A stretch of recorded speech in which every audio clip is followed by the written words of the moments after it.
very interesting guest today.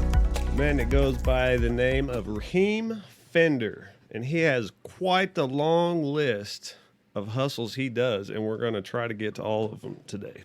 Welcome, Reheim. We're glad to have you on the show. Thank you, guys. I really appreciate it. That you have so many things that you do during the day. How do you keep up with them?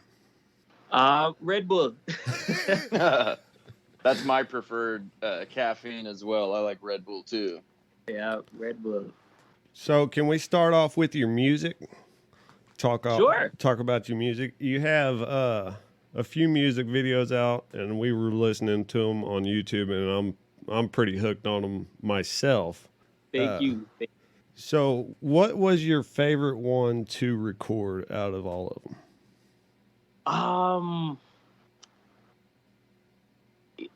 I'd probably say Like a Drug. That was my favorite to record. Yeah. Okay. That one. Was there any reference in any real world situations or people that influenced you to write that song? You know, surprisingly, my ex-girlfriend, we were actually at a function, and I was in the bus, and she had the students outside prepping them for their performance. And I was in the bus, and I just started writing. I didn't have a beat. I didn't have anything. I was there watching her with the students because she's a guidance counselor. Well, she used to be a guidance counselor. She's a vice principal now. So I started writing. I was looking at her, and I was like, yeah, and I started writing, and like that's how it happened. Mm-hmm. That's awesome. Nice. So how many people do you feel like your music reaches as of right now, and what's your next goal to push it further? Well, surprisingly, we have a large audience in Africa. Which Okay. I didn't know that was going to even happen. You know, when we started, we wanted to reach an American market. You know, that was our goal. And then it just so happened that Africa just started running with the music, and yeah, that was it. We're not even big in our own country. we're bigger in Africa than we are in our own country. Yeah, it always seems like it starts somewhere else, and Exactly. then it takes a minute to. It's always the last to pick up in the States for sure. Exactly. So, do you have full out records that you have with full playlists? Well, we created an album, right? Mm-hmm. We started on the album in 2016. So actually, the my bandmates are actually my past students, and my dancers are actually my past students. Yeah. So when I started, I was doing music before, and I had them in class, but they were giving a lot of trouble, and I was like, listen, guys, I don't have time for this. I could be recording my album. So they're like, sir, you record, you sing. I'm like, I teach you guys, so of course I can do it. So they're like, so sir, could you bring us into the studio? I was like, okay, I'll bring you into the studio under one condition. You do well, you focus on class, you focus on your work, and I will bring you into the studio. And that's how the group started. They did well, and I kept my promise. June 2016, June 4th, 2016, I brought them into studio, and the rest was history. We just started recording since then. Unfortunately, COVID happened in 2020 because we were embarking on a African tour for 2020, and then COVID hit, and so we just had to pause everything. How long was your African tour scheduled to run for? Like, how long does a tour tend to go? It depends. Like, sometimes it can be 3 months, sometimes it can be 5 months. But because I'm currently on 8 months vacation leave from work, so for me, so what I did, I decided, okay, we would do that for 2020. So my plan was, okay, I'm gonna take my vacation leave, and we would just go on tour, and do what we have to do. Unfortunately, COVID hit, and when COVID hit, Yeah, you couldn't travel out of your country, and Yeah, I get it. That Yeah. really kind of threw a stick in your spoke. Exactly. So, what age group do you teach from? I teach high schoolers, so I teach seven to nine drama. So seventh grade, seven to ninth grade drama, 10 to 11 theater arts CXC, and grades 12 to 13 sixth form, or I think you guys would call it sixth form. I think. Well, So what that's can you give us just an explanation on what that is? Because I know I don't know, and there's probably a few other people that might not know either. okay. So sixth form is more an advanced level. So once they do grades 10 and 11, usually here. So we finish school at grade 11, high school, and then they Okay. can form is like pre-college, right? So sixth form is pre-college. So grades 12 to 13 is pre-college, and then you go on to college. Yeah. Okay. So, y'all have an extra grade down there. An extra what? An extra grade? Y'all go to Hmm? 13th? 13, 12 and 13. Yeah. Wow. Yeah, See, yeah. Because we school only go here to we end 12. at 12. Oh, you got right, because your high school goes. They have no choice. They have to go all the way to 12. Yeah. Yeah. Yeah, we Right. go. High school starts in the 9th grade and it Mhm. ends in your senior year is 12th year. Yeah, like it. No, here we start from grade 7 to 11, which is it's a European formula. So we go from grade Okay. 7 to 11, that's high school, and then grades 12 and 13, that's sixth form or pre-college, and then you go on to college or university. So That is crazy. Just the differences in the different cultures Yeah, around the world. That's probably why our education sucks. We no, need I love we need one more year. I love the American system. It's. I think here in the Caribbean, um, our education system, it's very good, but I think it's like it stresses students. It's like you have to be the best. You have to be the best. You have to be. I think for the American system, they groom you and say, listen, we all can come up together. We all can do this. You all have talents. You all have gifts. The Caribbean is like, listen, if you fail this, you're done. mhm. It's like you're done.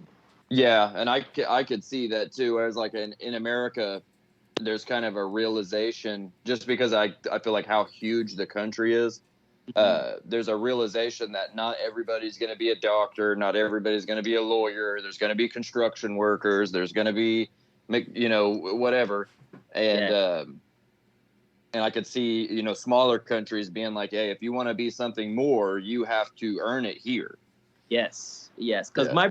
my brother went to Monroe College in New York, and when he was here in Jamaica, he was not doing well at math, and he went to Monroe College, and he got, I think it was, what was the highest thing? Summa cum laude. I think it was summa cum laude. Summa cum laude or magna cum laude, the second highest form of distinction, I think. Like there's a valedictorian, and then there's the I know the valedictorian is the top of the class, and then Right. there's the man, what's that second one called? Okay, it does start with an S. I can't remember what it is though. We're His gonna degree, his degree, he got one of the distinctions, and I was like, Mm-hmm. here in Jamaica, it, you know, it's like you're fighting to be the best. In Yeah. America, we don't worry, you'll get there. Don't worry. And that's one of the things I love about the American culture. Everybody, it's like you all have a future. Everyone has a future. For Jamaica, it's like if you don't get it now, that's it. It's a done deal. Mm-hmm. Yeah, you're stuck in the trenches or the past. Yeah. I can see that, and it does happen in America. But you're absolutely right where you say that there's a much more broad scheme of if you put the work in, something good will come of it. Yes.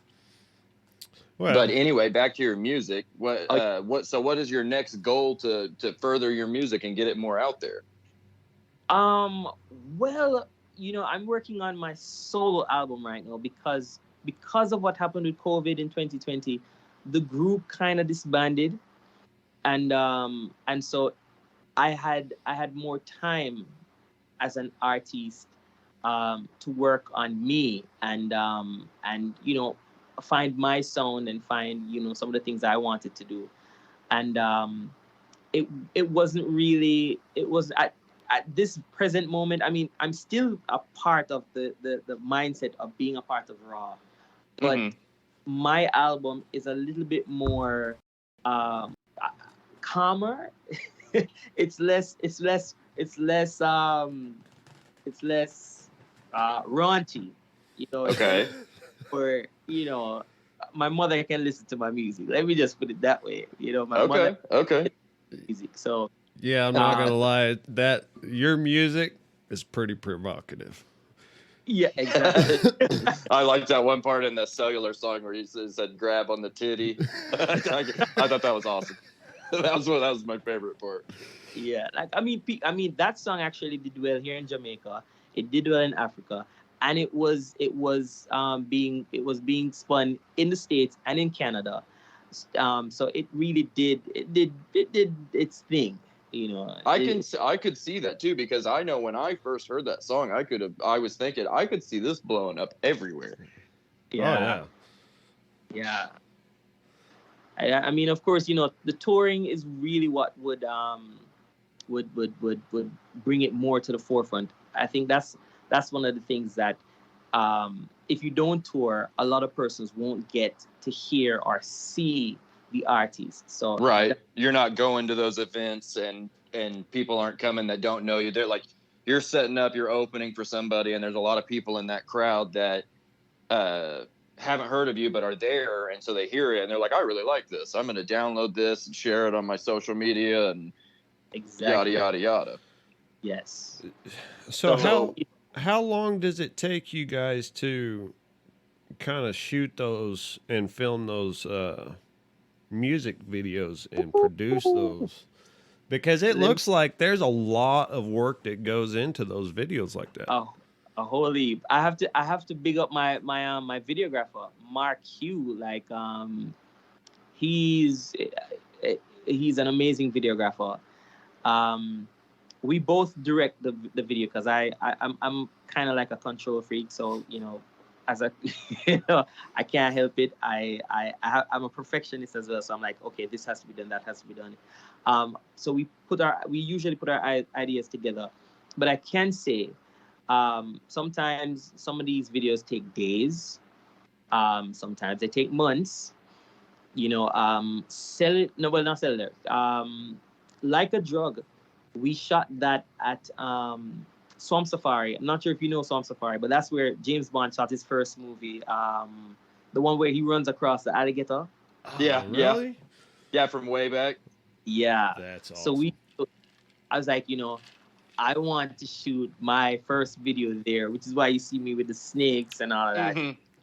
Yeah. Speaking of that, how what was going through your mind in that moment when you had that snake on your head, bro, and you're just the calmness Scared. in you can't tell in the video, but how were you feeling with that thing around you? I was pissing my pants. Yeah, I would have been too, man. For sure. That was a big ass snake. And they were shedding. It was mating season and shedding season, so that was even worse. They're very Mm. aggressive at that time. Shedding Oh yeah, season. I lived with a girl who and she wasn't my girlfriend or anything. I actually lived with my brother and she was my brother's girlfriend, but she had a python and that freaking python, she'd have it out and she would come up and try to mess with you with it. And I'll never forget one time I had just ate a hot dog and I guess I had some meat smell on my finger or something, and that thing slashed at my hand that I held the hot dog in to bite me, and it Oh, actually did nick my finger a little bit. yo, like I believe me. After I don't mess with snakes. Looking back at the video, I'm like, I don't even know. I, it was It was a cool I flex though for mean, the video. I loved it. Thank you you. held it together for that little bit just to get that perfect shot, and I'll give it to you. Because I would have been in that same boat. I would have had a little nugget in my pants afterwards. And my girlfriend at the time, she was like at probably 20 feet away. She was like, I'm not messing with that. I'm not. If you want to give away your life, that's fine. That's good. I'll be here to support you, but over there, yeah. Oh man. So, Like a Drug was your favorite music video. Well, let me ask you this actually. What about you since going and making your solo album? Do you feel like you said that your sound has changed and you found more of what you like to do and like to produce? What about your sound would you say has evolved other than being clean or more clean? Musically, melodies, singing, because I mean, I graduated from a performing arts college, and so I wanted to show more of the musical side of me singing and not necessarily DJing or rapping. I wanted persons to know that, yeah, I can really blow, I can really Mm-hmm. sing, not just, you know, a pop star kind of vibe, but more of, an R&B soul singer. So my album is called Raheem and B, which is, I took out the rhythm. Right.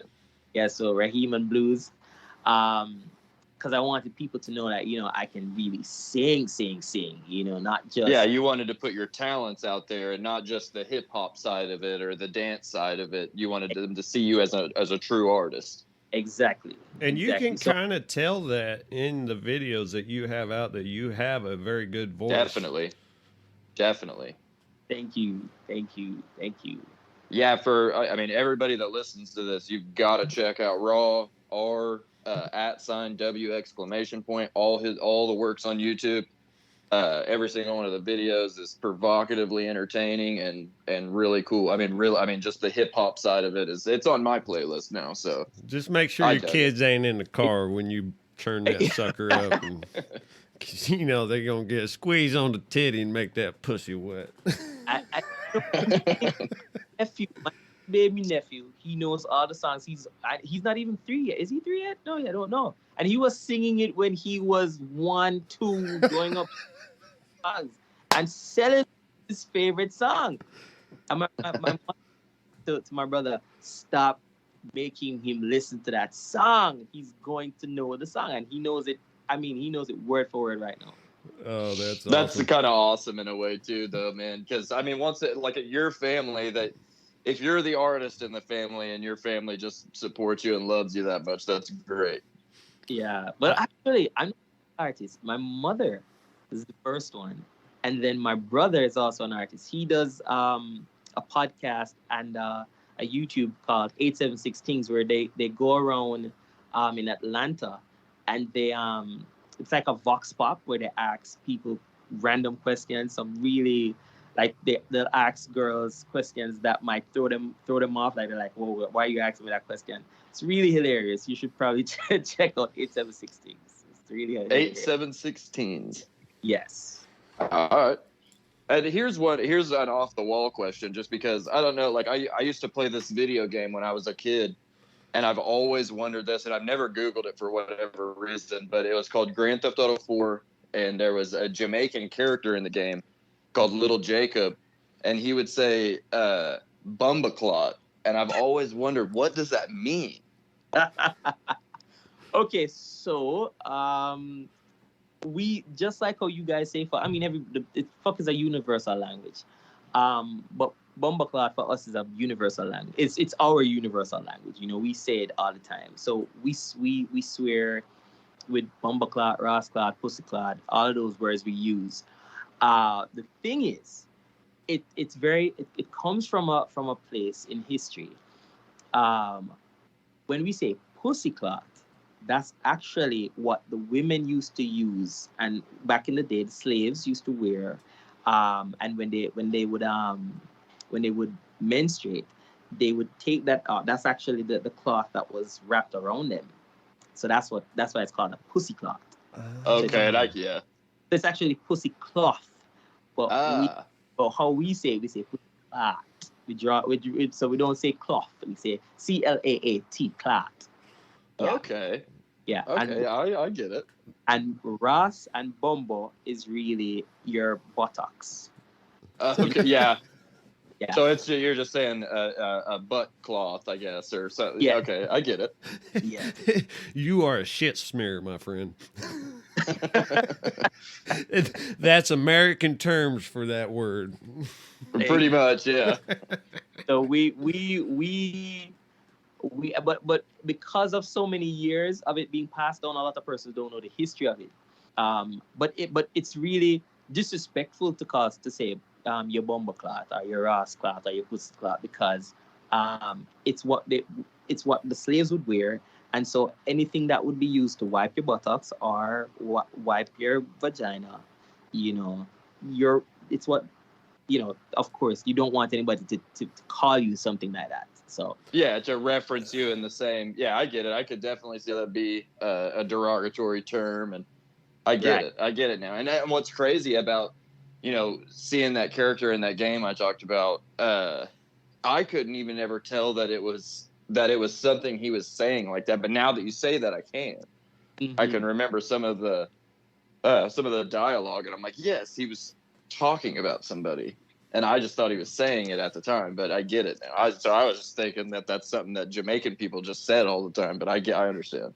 Yeah, and Americans love, well, not just Americans, foreigners love our cuss words.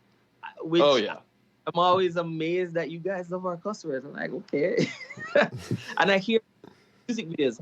Even when I was younger, I used to hear it in music videos, and I'm like, that's a bad word. And they didn't bleep that. They didn't bleep it. Like, I remember, I don't know if you guys remember The Benjamins by Puffy and Lil' Kim. Oh, yeah. I do. When I heard Lil' Kim say, what a blood clot, I was like, my mother would like, she's like, Raheem, did that just play on TV? I was like, they didn't bleep it. They didn't bleep it.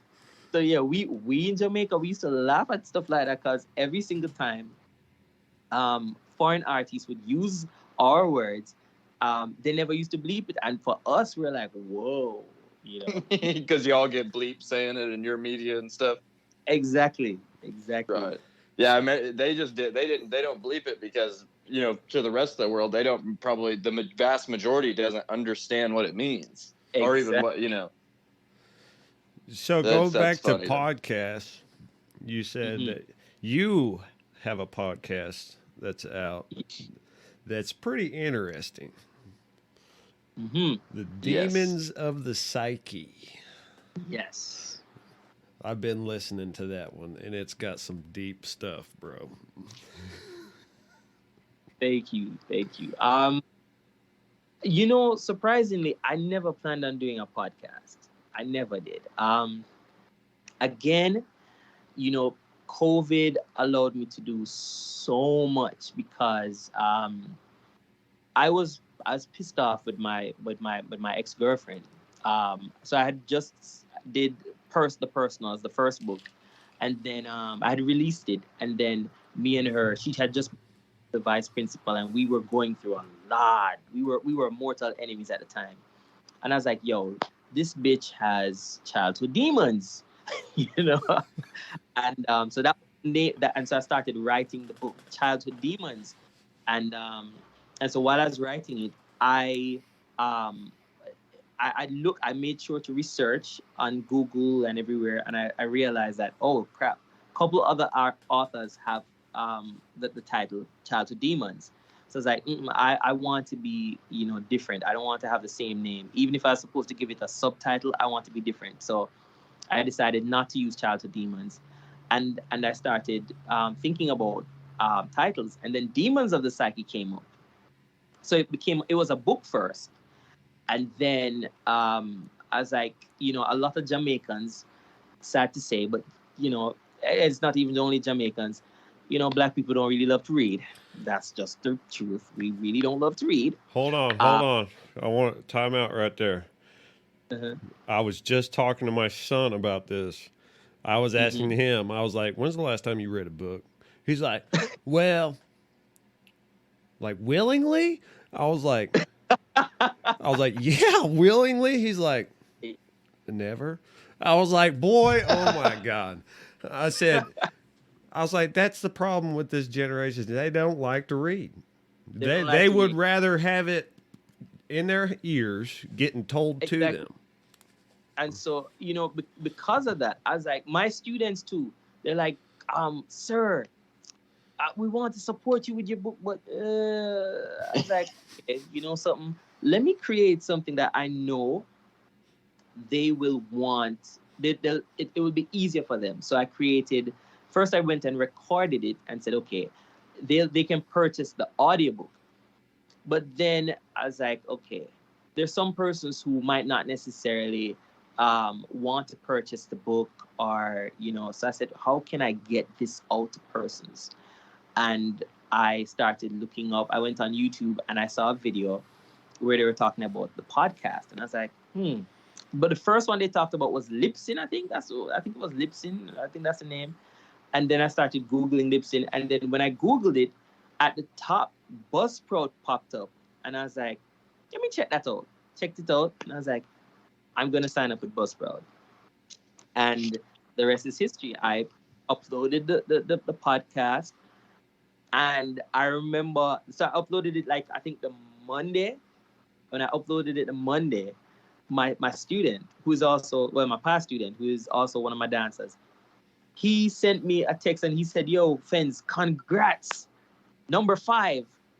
It's like, number 5 on what? What are you talking about? And he's like, yo, your podcast is number 5 internationally. I was like, they have charts? They have charts? I didn't know. So when I looked at the picture, I was like, what?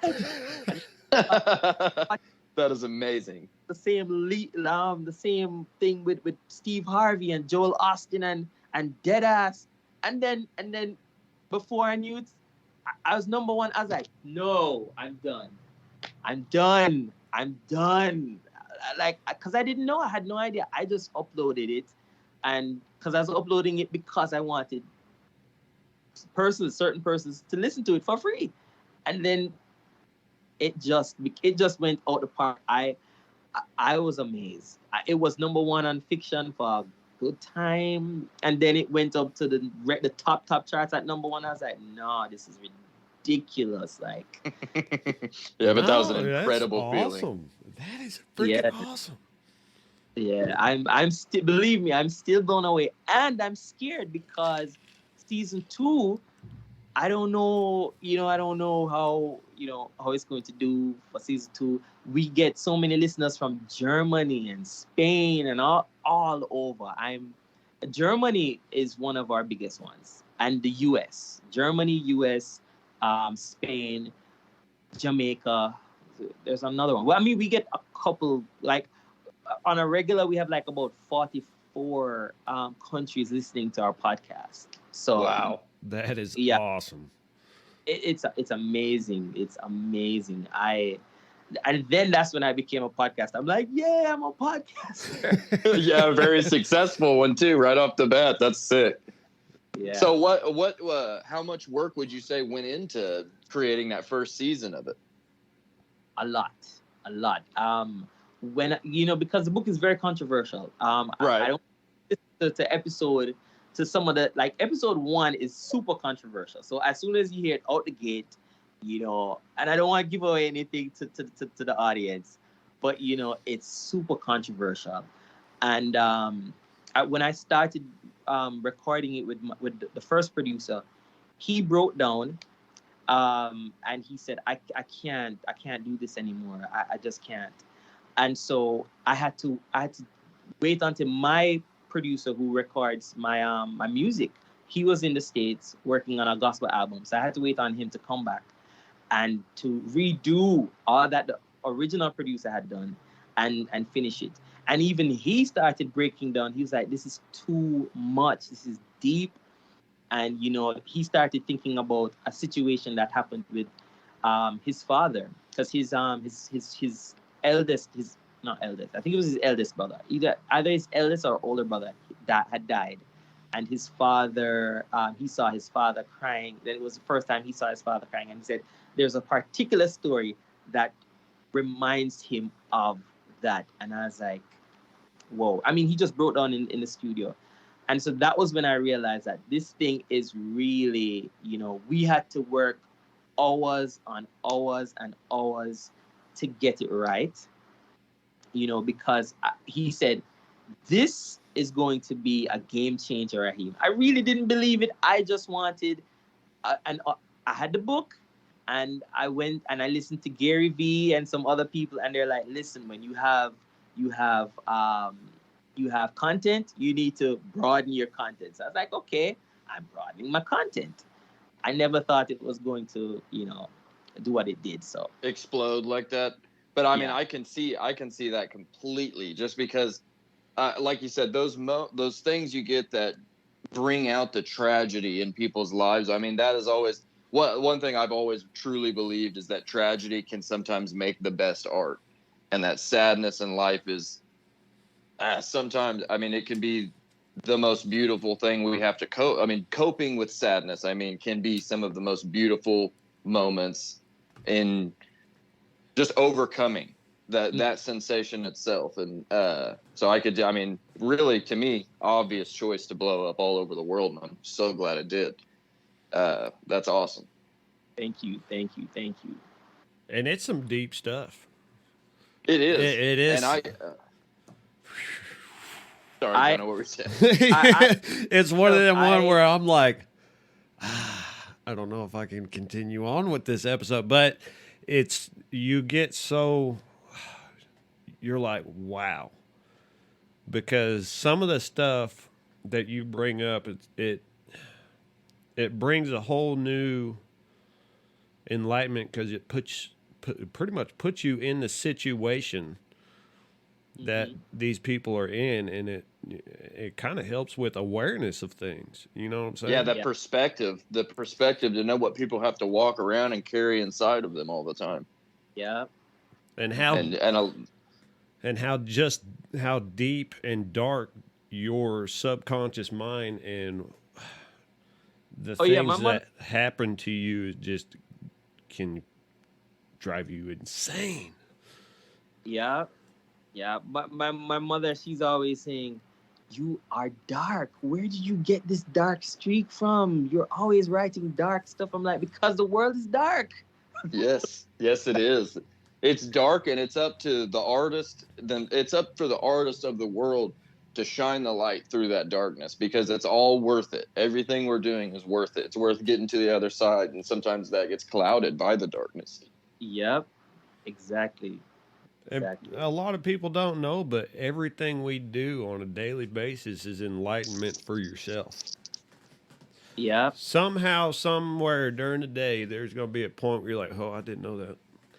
And now I do. love that your show is called the Blue Collar Enlightenment. That the word that got me was enlightenment. I was like, okay, this is a show I definitely need to do, because of course you're spreading the word, you're spreading enlightenment, and I'm like, yeah, I definitely would want to be on this show. So I'm super, like, I don't know if you see it on my face, but I am super grateful for being on your show. Believe me. Oh no, man, we we're are super super grateful to have grateful. you, dude. Yeah, we are super grateful to have you.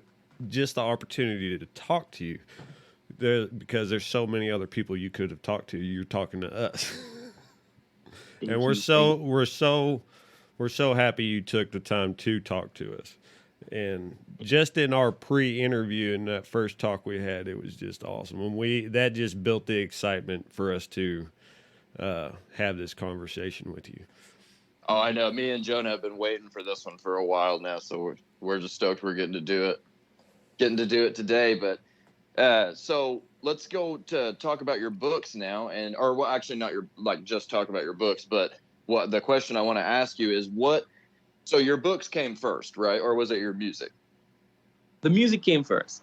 Okay, yeah, because you had been doing that for a while, and then so your first book, and remind me, which one was your first one again?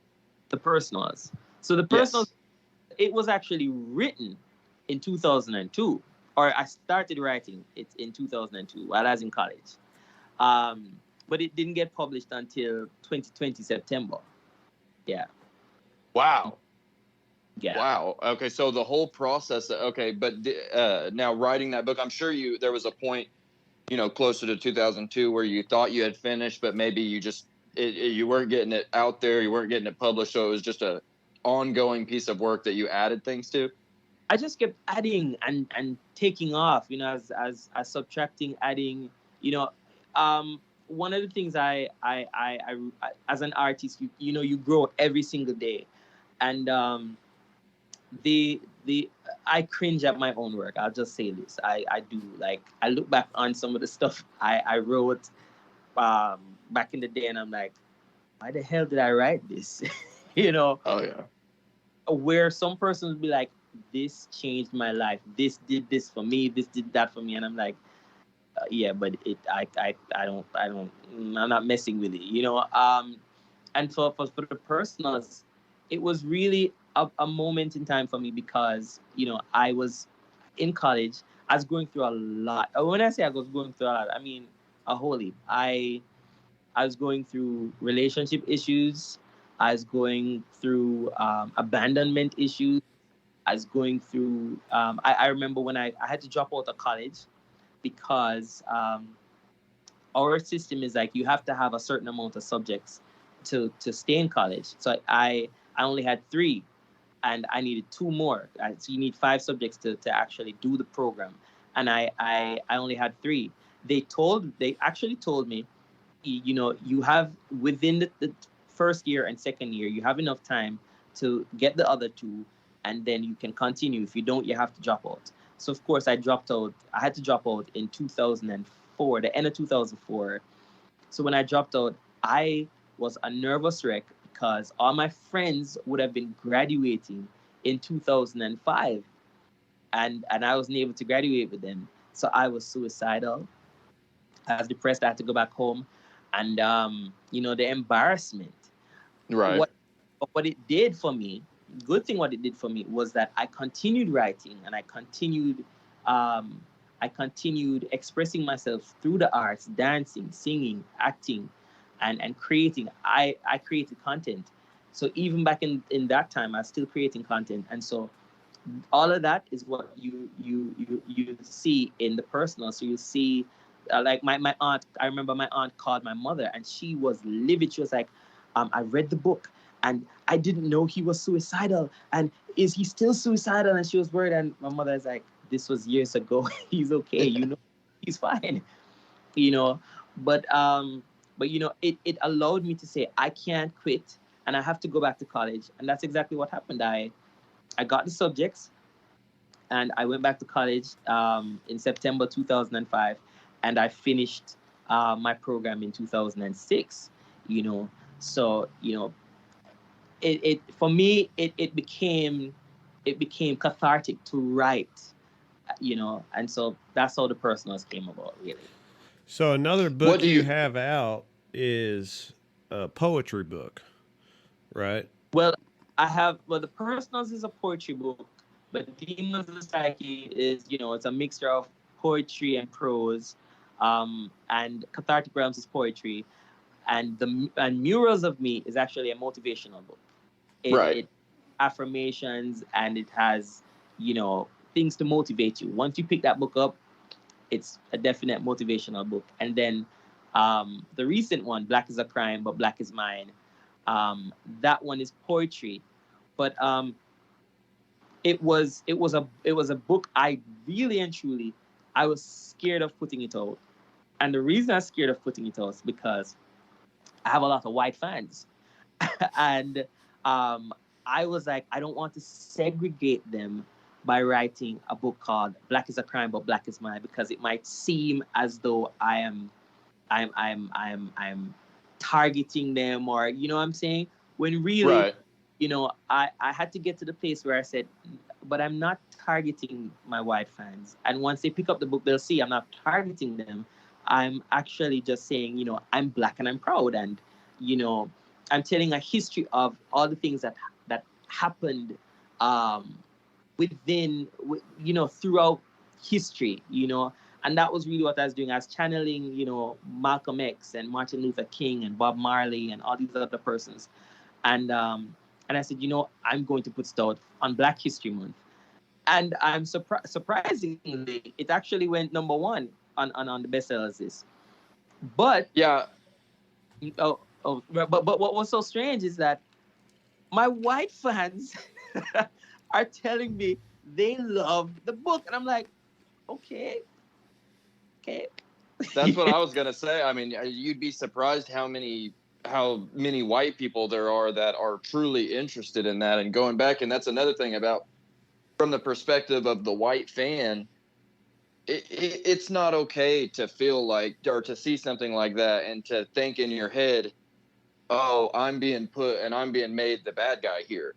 It's not about that. It's about reading and seeing something from somebody else's perspective, a different perspective that you might not understand from where you are from or who you are. Yeah. But enlightening yourself and reading it is the goal to put everyone together. Yes. So. And it's really about unity. When you look at it, it's just saying, because I was looking at the George Floyd situation, and I was like, oh God, man. Like, and then there was this other, I don't remember his name, where he was running in Atlanta, he was jogging, and then they killed him, and I was like, oh yeah, I do know. Yeah, that was Ahmaud Arbery. And he was it was in Georgia, and he ran through and they shot him in the street. Yeah, that one was horrible. Yes, and for me, that was those are some of the things. We don't really experience stuff like that in Jamaica. But seeing it on the news, I was like, oh man, like, I still have a voice, and I want to say, we all can live as one. We all can be, and what the thing is that I have a lot of white friends. I have a lot of white friends, and I was like, and that was one of the things I also, I scared in putting it out at first too, because I was like, not just the fans, but I have a lot of white friends, and they're like, you need to put it out. You need to put. I was like, you sure? They're like, yeah, you need to put this out. I was like, cool. So, and it went number one, which, 3 number ones. I have 3 number ones now. That, Mirrors of Me, and Cathartic Realm. So those are the 3 number ones I have. Really, another mind blowing thing. I was like, oh damn. I believe it. Yeah, I bet you're sitting on a pedestal now, man. Looking at now, you're a selling artist. I bet that's just an amazing feeling. It is. It really is. Now, here's a question that might seem a little bit ignorant, but I was just curious when you said you had a lot of white friends, and I know you could have white friends all over the place, so I'm not saying that, but or is there a population of white people in Jamaica? Oh yeah. Okay.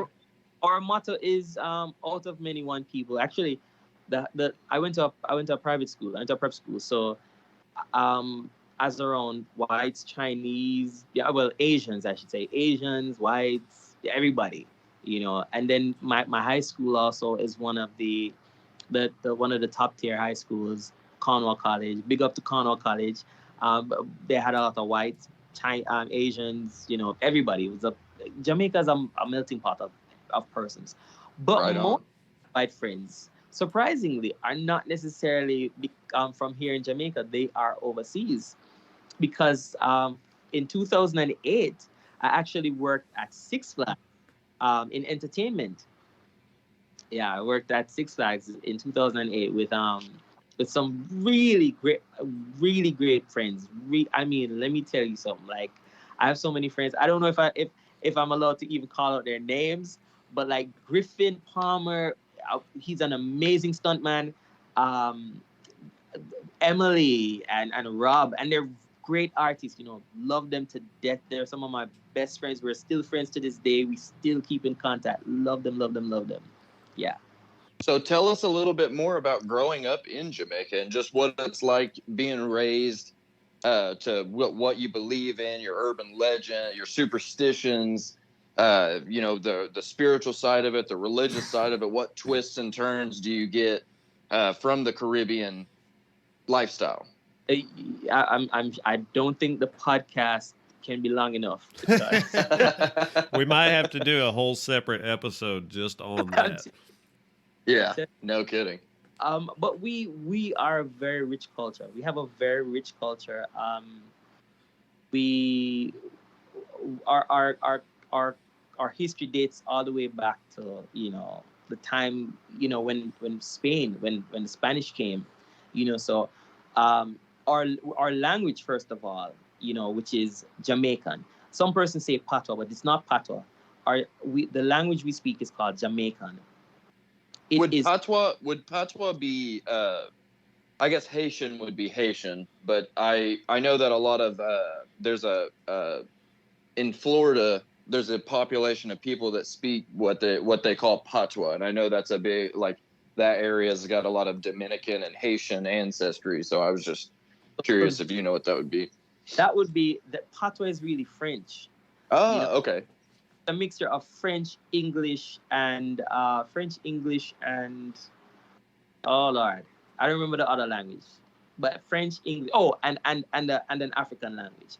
But Okay. Jamaica is totally different because we have at least maybe 7 languages mixed up there. We have English, Spanish, Portuguese, French, um, and 6 other African languages from the Akan tribe. So just imagine all of that into one. Yeah. Yeah. So what's an example of some of the Spanish words you have in the vocabulary? All right. We say uno. So I'll say you see uno, which would be you, and Spanish for uno is One. one. However, it's also uno is also akan as well, which means you guys. So Okay. uno becomes one. You know, we have pikini. We say pikini, which is a Portuguese word, which is pequenininho. We have, I mean, there's a lot. Believe me, there's That's very interesting, though. I love that. That's cool. Yeah. When you start really studying it blows your mind away because you're like, whoa, the language has so many different. The one language has so many different languages. So yeah. It's like a melting pot, Yes. just like a big melting pot. That's awesome. So, where can everybody find you on social media and online and everything like that? Oh, I mean, once you type in Reheim Fender, RaheimFender, I'm on. I'm mostly on because I have on my YouTube channel. I do motivational. I call it morning motivation, where I put out a video every Monday, Wednesday, and Friday, just motivating. Giving back. I want persons to feel, special every morning. So Can you give us an example of maybe like your last video? What was the subject of it? My last video, what was it? Wow, you caught me off guard. Well, can you give everybody just an example of how? Because I've watched them and I've had. This is where I got this idea, Trevor, of sending everybody "It's going to be a great day" every morning, so Right. that way we're all motivated to have a great day. And I got that from your motivational videos. I said, you know what? I'm going to try this, and I'm going to do this with the guys around me and see how it affects everybody's day. Yeah, that's one of the things I wake up every single morning and I say, today is going to be a great day. Greater things are coming my way. And so I tell persons every day, greater things are coming your way. Go into your mirror, look into your mirror and say, greater things are coming my way. Look into your mirror and wake up and say, good morning, gorgeous. You are amazing. You are special in every way. So yeah, I don't have the money right now. Okay, yeah. I'm not the best looking person. I'm no Usher, I'm no Beyonce, I'm no Britney Spears, but I'm special. I have a voice, I have worth, I have meaning, I have purpose. And that is the most important thing that you can say to yourself to pick yourself up. Love it.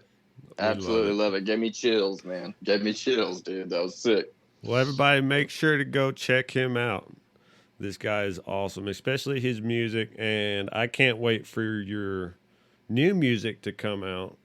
I'm gonna be excited to hear it because I know from just the music that you have out how good your voice is, and I know it's gonna be awesome. Yeah, I So, cannot wait to hear the solo and how your sounds evolved. Oh man, we're just rooting for you over here. So Thank you. and we hope to And have you on again. And oh, man, we would like to have you on just to talk about the differences in our culture, if you're willing to. oh yeah, I listen. Anytime you guys are ready, I'm ready. I have no problems. Yes. No Enlightenment problems. is all about just learning something new, and that's what we're all about. Yeah, yeah, it's a big world out there, man. There's many corners and many different forms that life's taken on through us, and dude, there's just so much to learn and so many perspectives. Mhm. So I think that's about all the recording time we have today.